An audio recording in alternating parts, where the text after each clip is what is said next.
நாம் அரசியலுக்கு வந்ததிலிருந்தே நம்மளை பற்றி நிறையா சில வதந்திகள், அந்த டீம் இந்த டீம் அப்படிலாம் சொல்லிக்கிட்டு இருக்காங்க இல்லையா. ஆனால் இவர் எந்த டீமும் கிடையாது, மக்களுடைய டீம்,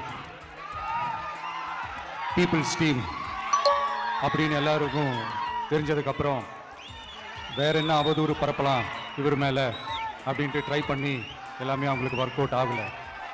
ஸோ கடைசியில் என்ன தான் இந்த விஜயை பண்ணலாம் அப்படின்னு நினைக்கும் போது தான் இந்த கூட்டணி அந்த கூட்டணிலாம் சேர போகிறாரு அப்படின்ட்டு ஒரு பொய்யான ஒரு பிரச்சாரத்தை ஸ்டார்ட் பண்ணிக்கிட்டு இருந்தாங்க. இந்த நியூஸ் எல்லாம் கேட்டு நீங்கள் கொஞ்சம் கன்ஃபியூஸ் ஆகிருப்பீங்க.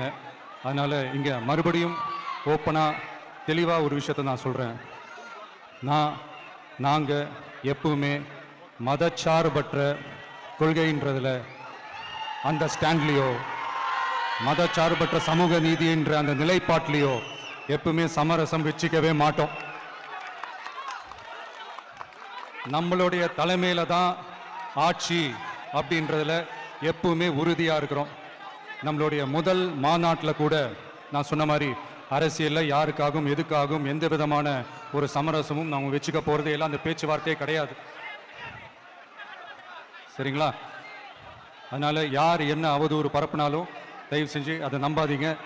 எல்லாம் வல்ல இறைவனின் அருளால் நாம் நினைச்ச டார்கெட்டை நம்மளால நிச்சயமா அடைய முடியும். இன்னைக்கு என்னுடைய இஸ்லாமிய சகோதர சகோதரிகளுக்கு என்னுடைய ரமலான் நல்வாழ்த்துக்கள். கான்ஃபிடென்ட்டா இருங்க, நல்லதே நடக்கும், வெற்றி நிச்சயம்.